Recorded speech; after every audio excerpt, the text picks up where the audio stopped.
The gaming world is full of heroes, but we need some bad guys too. And even though the antagonist often tends to be a guy, there are some serious female villains out there. That's why we've made this list of 10 very memorable female boss fights in video games. And spoiler warning, of course. You're the first humans to ever desecrate this palace with your presence. It's her. Queen Mira is the ultimate leader of the Locust Horde.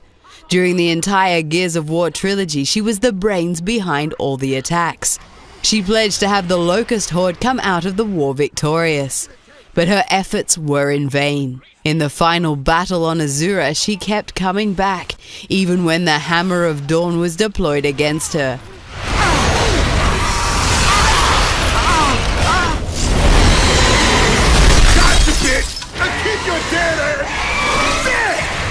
After 3 games of fighting her and her Locust Horde, you finally get to kill the Queen, ending the amazing first Gears of War trilogy. Feel that? That's from Dom. Jeez. No! No! She wasn't bad. Sometimes boss fights are memorable because they're amazing, and other times because they're ridiculous. The latter is definitely the case with the fight against the psychopathic police officer Hilda in Dead Rising 3. Her overly sexual tone and lust for murder sure makes her one of the weirdest bosses we've ever encountered. Give him a break, boy!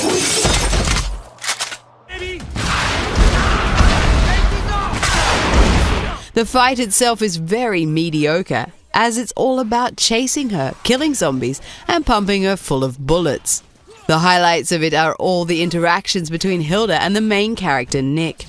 He's obviously freaked out by this woman as much as we were. Size doesn't matter!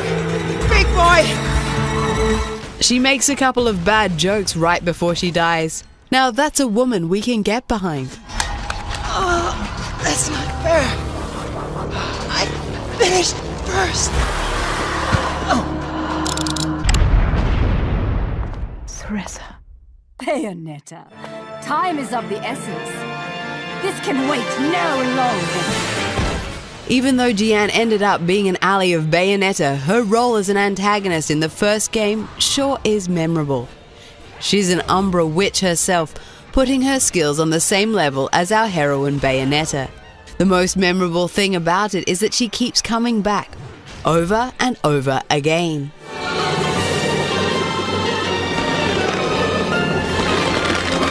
She even tricks death once, and after your last battle, she still doesn't die.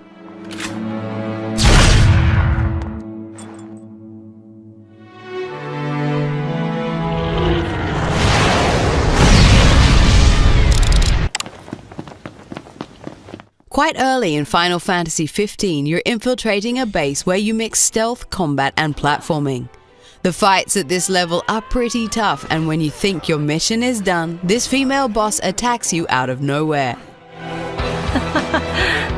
Let's see what you can do. What follows is a fight that's extremely versatile. You need to manage your group of heroes, dodging her long range and area of effect attacks.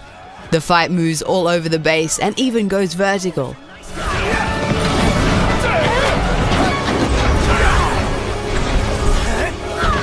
Highwind certainly makes a lasting impression as one of the first amazing bosses of the game, and it does help that she looks very badass as well. Quitting time. Sorry, but this girl doesn't work after hours. I could, but there wouldn't be a single gill in it for me.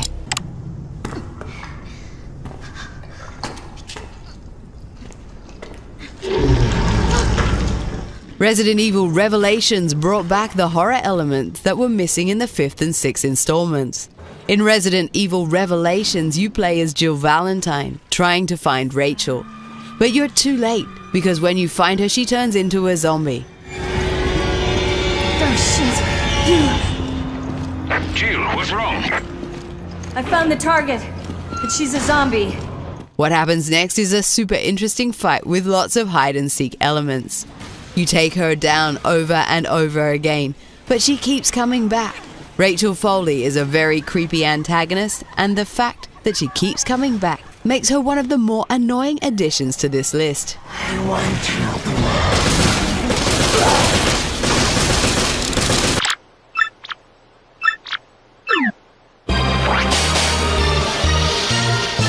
One of the most classic stories in video games must be the one of the damsel in distress. Paper Mario on the GameCube was all about that, until the Shadow Queen broke free from the evil Supreme Leader Grottus. As it turns out, Grottus is not the final boss of the game, but the resurrected Shadow Queen is. She uses Peach's body as a vessel and tries to defeat Mario and his team herself. This evil version of Princess Peach makes for an amazing plot twist and delivers one hell of a fight. The Shadow Queen definitely deserves her spot on the list.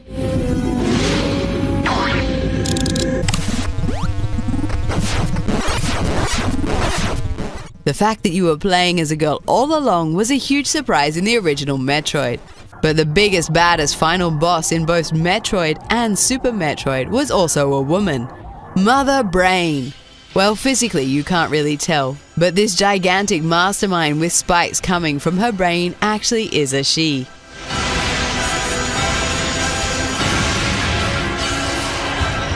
Mother Brain controls every single enemy you have been facing in the entire game. The final fight is one of epic proportions, and everybody who finishes one of these classic Metroid games will surely remember that for years to come. Well done. Here come the test results. You are a horrible person. That's what it says. A horrible person. We weren't even testing for that. Most of the time, evil bosses are very serious, but GLaDOS makes us chuckle all the time. Her presence in both Portal and Portal 2 is one of the greatest elements of the series. She's annoying and hilarious, and even though she has us trapped inside her experiments, we actually started to love her a little bit. Well, you found me. Congratulations. Was it worth it? Because despite your violent behavior, the only thing you've managed to break so far is my heart. She isn't a destroyer of planets, but an artificial intelligence that's perhaps one of the best characters gaming has ever produced. And sure, she tried to kill us all the time in the first game, but she helped us in the sequel. So we guess that makes us equal.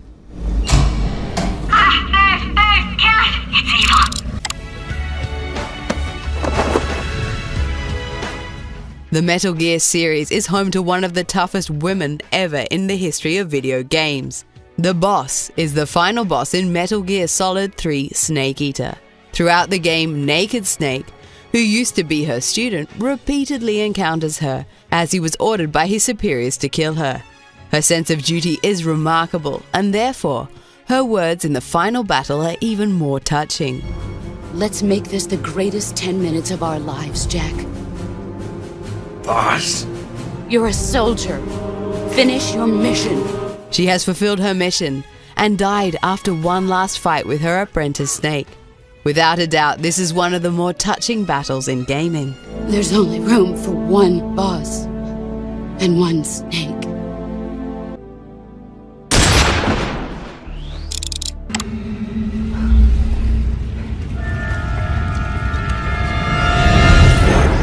Sarah Louise Kerrigan was born human, but later became the leader of Zerg.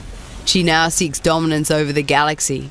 Kerrigan has been an inspirational villain since the StarCraft series launched 17 years ago. We want to refer to StarCraft II: Wings of Liberty for this entry. I knew you'd find your way here. Eventually. In the first chapter of StarCraft II Trilogy, you play as the Terran army, who need to stop the Zerg from destroying everything. You get to battle against the Queen of Blades and her army. In the end, you defeat the Zerg, but Jim Raynor allows his former lover to survive, and the story continues with the Heart of the Swarm and Legacy of the Void. Sarah.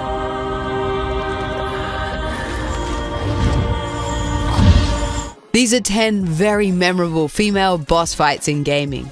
Which of these ladies did you like best? Let us know in the comments or on social media. You can find us both on Twitter and on Facebook. Now stay tuned because we're going to give you some suggestions for more videos to watch. Have fun! So it really was Rachel. At the end, I'd wish for.